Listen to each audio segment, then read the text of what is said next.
তোমাদের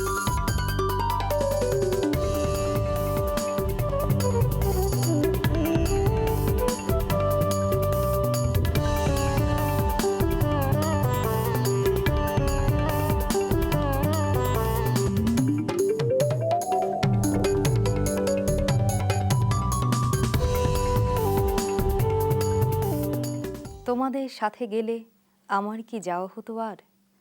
এখানে জ্যোৎস্না ভীষণ, এমন কি মানে এই কথাটার?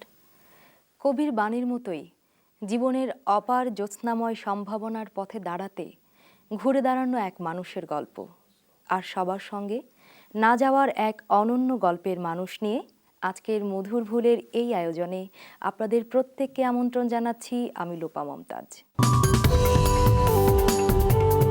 তিনি নিরপেক্ষ নন। এই জনপদে যে কজন মানুষের পক্ষপাতিত্ব মানুষের পক্ষে, তিনি তাদেরই একজন। সস্তা জোয়ারে গা ভাসানো বুদ্ধিজীবী তিনি নন। তার কাজের রয়েছে এক সৃষ্টিশীল ধারাবাহিকতা। সুবিধাবাদী বুদ্ধিজীবীদের ভিড়ে তিনি সর্বদাই দূরে থেকেছেন। যে কালে তার বিচরণ, সে কালের ইতিহাস লিখতে গেলে তার নাম অপরিহার্য। তিনি সিরাজুল ইসলাম চৌধুরী। আপনার একটা মধুর ভুলের স্মৃতির কথা জানতে চাইব। আমি চিন্তা করেছিলাম যে আমি সাংবাদিকতাতে যাব। তো সাংবাদিকতাতে যাওয়া একটা আকাঙ্ক্ষা তৈরি হলো, কিন্তু তখন সাংবাদিকতাটা এতটা সম্মানজনক বা নিশ্চিত জীবনযাত্রা ছিল না, জীবিকার জন্য খুব নির্ভরযোগ্য ছিল না। সাংবাদিকতা বলতে আমি রিপোর্টিংয়ের মধ্যে যেতে চাইনি। আমার ধারণা আমার ছিল সম্পাদনা বা ওই যে উপসম্পাদকীয় সম্পাদকীয় লেখা এইগুলোর প্রতি।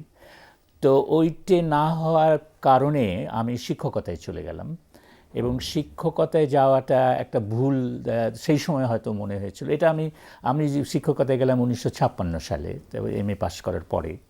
তো এইটা একটা ভুল বলা যেতে পারে যে আমার জন্য একটা ভুল হলো, যে আমি যা করতে চেয়েছিলাম।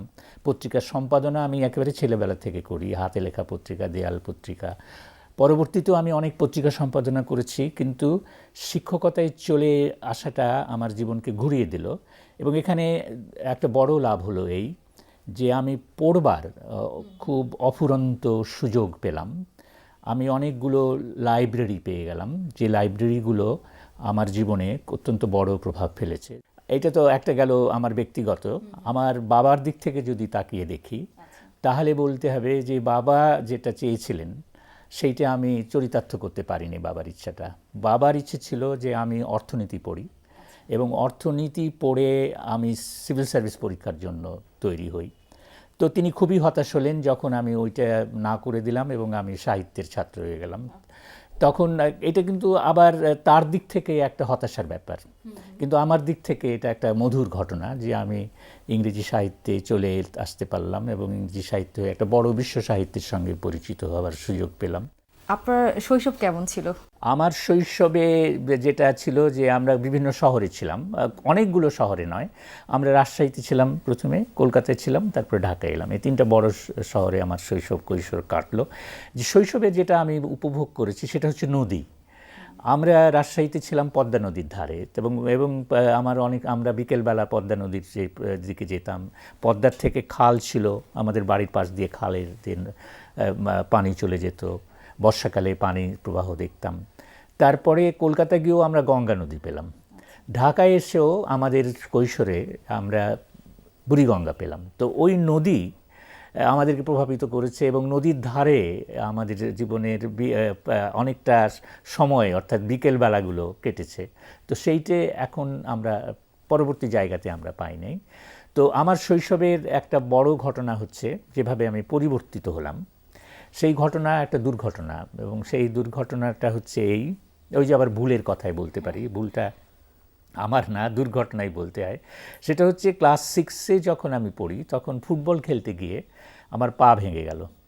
তো পা ভেঙে যাওয়ার ফলে হাড় এরকমভাবে ভাঙলো যে ওটাকে প্লাস্টার করতে হলো। প্লাস্টার করার ফলে এরকম দাঁড়ালো যে আমাকে 1 মাস একেবারে বিছানায় শুয়ে থাকতে হলো। তো 1 মাস আমি বিছানায় শুয়ে থাকতাম, পা চলাফেরা করতে পারতাম না। আমাদের ঘরের পাশ দিয়ে ওই যে পদ্মা নদীর থেকে খাল চলে গেছে, সেই খাল দিয়ে পানি যেত, সেটা দেখতাম। আর তখন আমার বাবা আমার সময় কাটানোর জন্য রাজশাহীতে মুসলিম ইনস্টিটিউট বলে একটা ইনস্টিটিউট ছিল, উনি তার একজন কর্মকর্তা ছিলেন, সেখান থেকে অনেক বই এনে দিতেন। আর তখনই আমি ওই দৈনিক আজাদ পত্রিকা রাজশাহীতে যেত বিকেলবেলা, সেই আজাদ পত্রিকা পড়তাম, মুকুলের মাহফিল পড়তাম। তখনই আমি ওই নানান জায়গায় আমাদের আশেপাশের প্রতিবেশীদের কাছ থেকে ওই যে পূজা সংখ্যাগুলো সেগুলো পেতাম। আমার বাবা মোহাম্মদী পত্রিকা রাখতেন, সেইটা পড়তাম।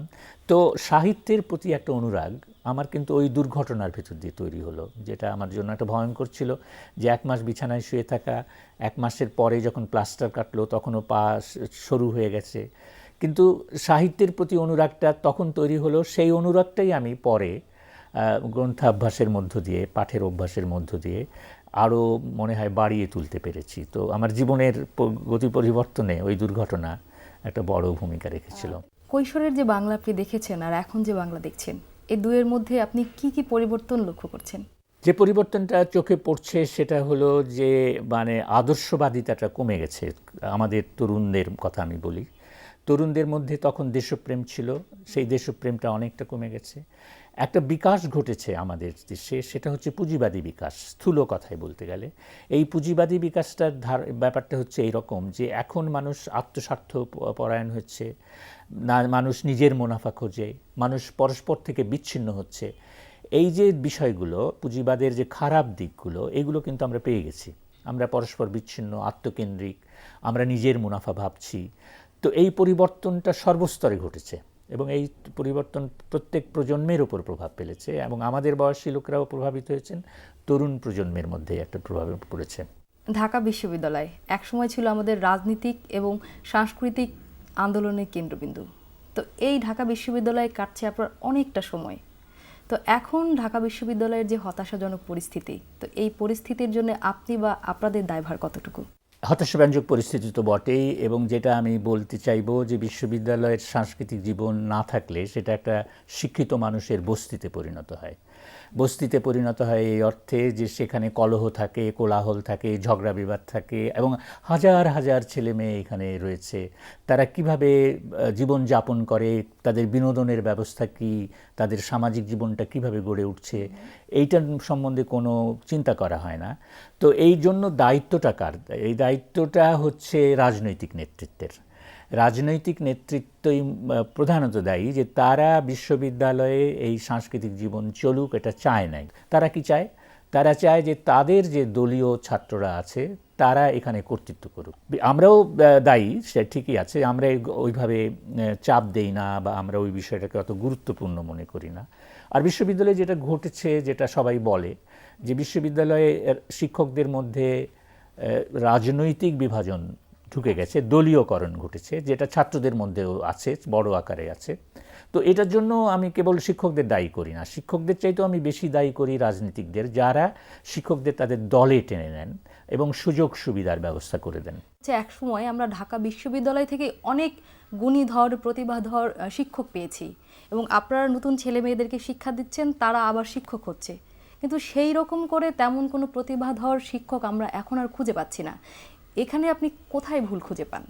প্রতিভাধর কত খুঁজে পাচ্ছি না, এটা ঠিক কতটা সত্য আমি জানি না। তো কথা হচ্ছে যে এখন আর বিশ্ববিদ্যালয় অনেক বড় হয়েছে, ঢাকা বিশ্ববিদ্যালয় একটা বিশ্ববিদ্যালয় নয়, আরও বিশ্ববিদ্যালয় আছে এবং চোখে পড়ে না হয়তো আগের মতো যেটা চোখে পড়তো। আগে ঢাকা শহরে বা গোটা বাংলাদেশেই বিশ্ববিদ্যালয় ছিল প্রধান প্রতিষ্ঠান, তো সেইখানে চোখে পড়তো, এখন অতটা চোখে পড়ে না। তো যেটা ঘটেছে সেটা হলো যে আগ্রহটা, শিক্ষার ব্যাপারে আগ্রহটা ছাত্রদের মধ্যে কমেছে, শিক্ষা দানের যে আগ্রহ সেটা শিক্ষকদের মধ্যে কমেছে। এখন ছাত্রদের মধ্যে কেন কমলো? ছাত্রদের মধ্যে এই কমলো এই জন্য যে আগে শিক্ষার সঙ্গে জীবিকার যে সম্পর্কটা ছিল সেই সম্পর্কটা এখন নেই। আগে আমরা জানতাম যে আমরা পাশ করলে একটা চাকরি পাবো, এখনকার ছাত্রছাত্রীরা সেটা জানে না। ফলে অনিশ্চিত ভবিষ্যৎ, এই প্রতিযোগিতামূলক পৃথিবী, বৈরী পরিবেশ, সেইখানে তার আগ্রহটা নেই। তো শিক্ষকদের বিষয়ে আমি যেটা দেখেছি সেটা হলো যে আগের কালে এই মানে এই ছাত্র ছাত্রীদেরকে একটা ভালো জিনিস বোঝাতে পারলে, একটা ভালো বক্তৃতা দিতে পারলে যেরকম সন্তোষ আসতো আমার মধ্যে, এই জন্য আসতো যে ছেলেমেয়েরা সেটা গ্রহণ করছে, যেটা দেখতাম চোখ চকচক করছে, তারা উজ্জীবিত হচ্ছে। এখন সেই আগ্রহটা নেই। এটা হচ্ছে ছাত্রদের দিকটা। শিক্ষকদের দিক থেকে হচ্ছে ঘটনা যে তারাও মানে তাদের যে পেশাগত যে দায়িত্ব সেইটাকে অতটা গুরুত্ব দেন না। তারা যেটাকে গুরুত্ব দেন এবং এই সমাজ যেটাকে গুরুত্ব দেয় সেটা হলো যে অর্থোপার্জন। কিভাবে অর্থ উপার্জন করা যাবে, এটা সকল পেশার মধ্যে ঢুকেছে। চিকিৎসকের মধ্যে যেমন ঢুকেছে তেমনি শিক্ষকদের মধ্যেও ঢুকেছে। তার ফলে একজন শিক্ষক মনে করেন যে তার যে সামাজিক মর্যাদা সেটা শিক্ষাদানের ওপর নির্ভর করছে না, নির্ভর করছে অর্থোপার্জনের ওপর। কাজেই ওই দিকে ছোটাছুটি করেন শিক্ষকরা। আপনার লেখা আমার পিতার মুখ, তো সেই পিতার মুখ আর এখনকার মধ্যবিত্ত পিতার মুখের কি কোনো পরিবর্তন হয়েছে? মৌলিক পরিবর্তন হয়নি। আসলে সমাজে কোনো মৌলিক পরিবর্তনও ঘটেনি। আমার পিতা যেটা চেয়েছিলেন যে তার সন্তানটা করুক, মানে ভালো চাকরি পাক, একটা নিজেকে প্রতিষ্ঠিত করুক, উপার্জন করুক এবং পরিবারকে সাহায্য করুক। তো এখনও পিতা ওই রকমই চান, কেননা পিতার যে আকাঙ্ক্ষাটা সেই আকাঙ্ক্ষাটা হচ্ছে তার পরিবার কেন্দ্রিক, তার মানে সন্তান কেন্দ্রিক। ওইটাতে কোনো পরিবর্তন ঘটেনি। পিতার উদ্বেগে, পিতার আকাঙ্ক্ষাতে কোনো পরিবর্তন ঘটেনি। তো সেখানে শুধু কেন পিতারই মুখ, মায়ের মুখ নয় কেন? সেইটা কিন্তু আমি নিজেও ভেবেছি। পরে আমি আমার মা ও তার সময় বলে একটা বড় প্রবন্ধ লিখেছি। আমার পিতার মুখ বইটাতে পরবর্তী সময়ে আমি যেটা যোগ করেছি সেইটা হচ্ছে আমার মায়ের উপরে, আমার স্ত্রীর উপরে। সেখানে আমার আপন তিনজন বলে একটা এই বইটার নাম হয়েছে। সেখানে আমার স্ত্রীর কথা আছে এবং সেখানে আমার মার কথা আছে। আসলে মায়ের ভূমিকাটা কিন্তু আমরা অবমূল্যায়িত করেছি। আমরা মাকে যথার্থ মর্যাদা দিতে পারিনি। মায়ের যে ভূমিকা, নীরব ভূমিকাটা ছিল আমাদের প্রজন্মের বেড়ে ওঠার পেছনে, সেইটে আমরা বুঝতে পারিনি তখন। এখন পেছনের দিকে ফিরিয়ে দেখি যে আসলে মায়ের ভূমিকা অনেক বড় ছিল আমার বাবার ভূমিকার চাইতে। বাবার ভূমিকাটা ছিল যে বাবা উপার্জন করছেন, কর্তৃত্ব করছেন, কিন্তু আমরা বুঝতে পারিনি। আজকে আমি বুঝি যে আমার পিতার মুখ তো ঠিকই আছে, কিন্তু আমার মায়ের যে ভূমিকা আমার জীবনে সেটা আরও গভীর। এবং আমি মনে করি যে আমি মায়ের দ্বারা বেশি প্রভাবিত হয়েছি আমার বাবার তুলনায়। যদিও এটা আমি তখন বুঝিনি। আমি 20 বছর আগে, বা ওই বই লিখেছি 30 বছর আগে, তখন আমি ওইটা বুঝিনি আজকে যতটা বুঝি। আপনার নতুন দিগন্ত কেন? নতুন দিগন্ত নাম দিচ্ছি এই জন্য যে একটা দিগন্ত প্রসারিত করতে চাই। আমাদের মানসিক দিগন্তটা সংকীর্ণ হয়ে আছে এবং সেইখানে যেটা ভূমিকা হচ্ছে পত্রিকার ভূমিকা খুব গুরুত্বপূর্ণ। যে পত্রিকা একটা দার্শনিক দৃষ্টিভঙ্গি থাকবে, যে পত্রিকা একটা সমাজ পরিবর্তনের জন্য অঙ্গীকার করবে এবং ওই অঙ্গীকারটাই স্বপ্ন হয়ে দেখা দিক। নতুন দিগন্ত মানে হচ্ছে একটা নতুন স্বপ্ন। এই স্বপ্নটা আমরা 71 সালে দেখেছিলাম, সমষ্টিগত মুক্তির স্বপ্ন। সেই স্বপ্নটাকে লালন করার জন্য, তাকে বাস্তবায়িত করার জন্য যে দার্শনিক প্রস্তুতি দরকার, সেই প্রস্তুতিটা সাহিত্যের মাধ্যমেই হবে, অর্থাৎ সংস্কৃতির মাধ্যমে হবে, এবং সাহিত্যকে আমরা সংস্কৃতির অংশ হিসেবে দেখব। তাই আমার চিন্তাটা হচ্ছে যে সাংস্কৃতিকভাবে যদি আমরা না এগোই তাহলে আমরা রাজনৈতিকভাবে এগোতে পারবো না, আমরা সমাজেও পরিবর্তন আনতে পারবো না। এই যে লালন গীতির শিল্পী হিসেবে আজ আমরা পাচ্ছি, তা কি কোনো মধুর ভুলে? আসলে ভুলটা কি? ভুলটা প্রথমে ছিল তাই, যেহেতু আমার কণ্ঠশৈলীর জন্য যে গুরু ধরে শেখা, তারপরে চর্চা করা, এগুলো তো ছিলই। পরবর্তীতে চর্চার মধ্য থেকেই নজরুলের গানের তালিম নেওয়া, ক্লাসিক্যাল তালিম নেওয়া, এগুলো আমি ভেবেছি যে নজরুলেরই গান করব। মাঝে মাঝে যে দুই একটি আধুনিক গান বা দেশাত্মবোধক ওই সময় করিনি তা নয়, গেছি, কিন্তু মূলত আমার চেষ্টা ছিল নজরুলের গান করা। আচ্ছা। কিন্তু অকস্মাৎ আমার গুরু মকসেদ আলী সাঁই স্বাধীনতার পরে যখন লালন উৎসব হচ্ছে, লালন তার জীবদ্দশায় শিষ্যদের নিয়ে তিনি মহাসমাবেশ করতেন, সেই ধারাবাহিকতাটা কিন্তু এখনো আছে। তো সেই সূত্র থেকে আমার গুরু আমাকে যখন বললেন যে তুমি একটু লালনের গান একটু যদি শিখতে মা তাহলে খুব ভালো হতো। তা আমি তখনই বলেছিলাম এসব ফকির ফাকরার গান আমার ভালো লাগে না। আচ্ছা। এই একটা ভুল ছিল যে তখন বুঝতেই পারিনি। এখন লালন হচ্ছে আমার জীবনের জীবদ্দশায়, জীবন মৃত্যু অবস্থায় যখন যাই বলুন না কেন, লালন আমার সাথে এবং রক্তে এবং লালনের সাথে লালন করা। যিনি লালন গীতি গেয়ে একজন খ্যাতিমান, তো তার কাছে কি মনে হয় যে শুধুমাত্র লালন গীতি গাওয়াই একটা ভুল? এই লালনের গানের মধ্যে দিয়ে আমার একটা ঐশ্বরিক অনুরণন ঘটেছিল, যেটা আর আমি ফিরে যেতে পারিনি নজরুলের গানের মধ্যে। আমরা আবার কখনো কখনো শুনি যে এই শিল্পীদের মধ্যে ঈর্ষাও কাজ করে। তো সৃষ্টির ক্ষেত্রে ঈর্ষাটা কি খুব বেশি প্রয়োজনীয় অংশ বলে মনে করেন আপনি? সৃষ্টির ক্ষেত্রে ঈর্ষাটা থাকা ভালো, আচ্ছা। যে একজন ভালো করছে, আমি ওই লক্ষ্যে পৌঁছতে পারবো কিনা। যে ফরিদা পারভিনকে এখন দেখছি আমরা, তো এই ফরিদা পারভিনের তো অনেক আনন্দের কিছু স্মৃতিও আছে। হ্যাঁ, আনন্দ আমার প্রতিটা মুহূর্ত আমার গান করতে গেলে। আচ্ছা। যখন আমি বিভিন্ন অনুষ্ঠানে দেশে বিদেশে যেখানেই যাই না কেন, যখন মানুষ আমার গান শুনে কাঁদে, আমার গান শুনে যখন আমাকে জড়িয়ে ছবি তোলে, আমাকে ভাবে, আমাকে আমাকে উচ্ছ্বসিত যখন প্রশংসা করে। লালন গীতি গেয়ে যে পর্যায়ে চলে এসেছেন, এখন অনেকের ভালোবাসা, অনেকের শ্রদ্ধা পাচ্ছেন। তো আপনি কি আপনার স্বপ্নের জায়গাটায় পৌঁছতে পেরেছেন বলে মনে করেন আপনি? আমি এত আশা করিনি, কেননা আচ্ছা। ছোটবেলায় ওই রেডিওর সামনে ঘোরাঘুরি করতাম, যে তখন তো বুঝতাম না যে রেডিওর মধ্যে যিনি গান করছেন তাকে দেখা যায় না কেন। আচ্ছা। তো আমার তখন মনে হতো যে এই রেডিওতে আমার গান করতে হবে, তাহলে বোধহয় আমার জীবনের সব কিছু পাওয়া হয়ে যাবে। যে আমি যখন রেডিওতে প্রথম আমি অডিশন দিয়ে বারে বারে আমাকে বলছে যে তোমার কণ্ঠ আর একটু সাধতে হবে, তোমার কণ্ঠশৈলীটা এখনও ঠিক হয়নি, এরকম কথা আমার রাজশাহী বেতারে আমি প্রথম গান করি 68 সনে। তখন আমি যখন যেদিন পাশ করলাম, আমি যেদিন প্রোগ্রাম করলাম, সেই আনন্দের কথা, আমি সেই অনুভূতির কথা এখন আমি হয়তো প্রকাশ করতে পারবো না, কিন্তু ভেতরে ভেতরে আমার সেই আনন্দটা এখনো পর্যন্ত রয়ে আছে।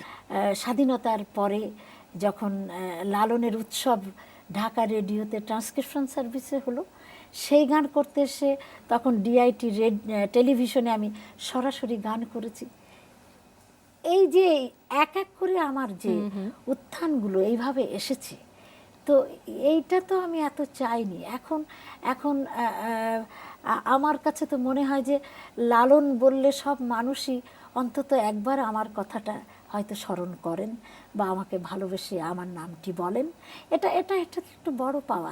যেমন বিদেশে আপনারা জানেন সম্প্রতি যে ফুকুওকা যে এশিয়ান নোবেল বলে পরিচিত, যেখানে পণ্ডিত রবিশঙ্কর, পণ্ডিত ওস্তাদ আমজাদ আলী খান, নুসরাত ফাতে আলী খান এবং ডক্টর ইউনুস পেয়েছেন, সেখানে বাংলাদেশের জন্য আমার পাওয়াটা মানে বাংলাদেশের একটা বিরাট একটা সম্মান। তো এইগুলো এত উত্থান আমি চাইনি মানে আমি আশাও করিনি। আজ যাকে দেখছি তার ছোটবেলাটা কেমন ছিল? আসলে আমি ছোটবেলায় না ভীষণ চঞ্চল ছিলাম। আর ওই যে বললাম একটা মেয়ে হলে যে বিষয়টা হয় যে জেদ, অভিমান এগুলো বেশি কাজ করে। তো তো যখন আশেপাশে হারমোনিয়াম বাজছিল, তখন আমি আমার হারমোনিয়াম নেই, আমার ভীষণ কষ্ট হচ্ছিল।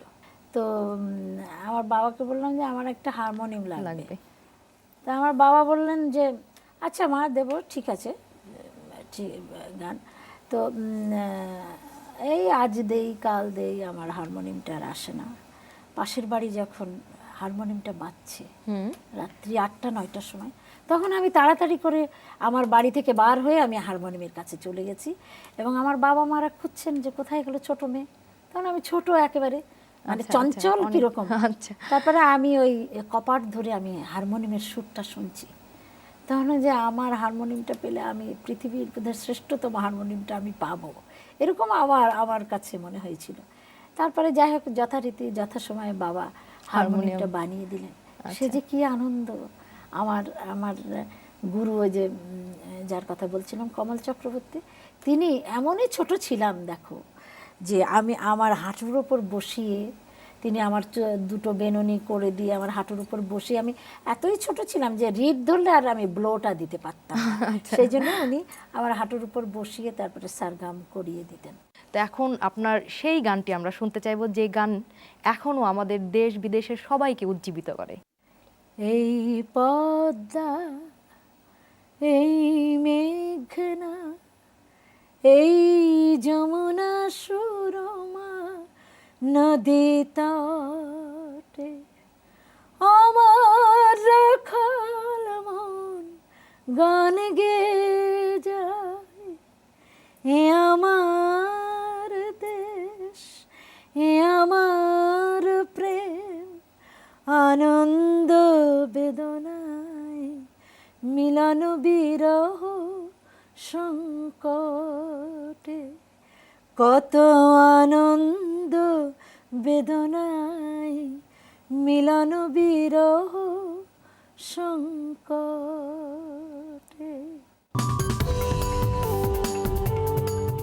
প্রিয় দর্শক, যত মধুর ভুলগুলি নিয়ে আপনাদের মতামত এবং পরামর্শ জানিয়ে আমাদের কাছে মেইল করতে পারেন। আমাদের ঠিকানা মধুরভুল@ntv.bd.com। সবাই ভালো থাকুন, সুন্দর থাকুন।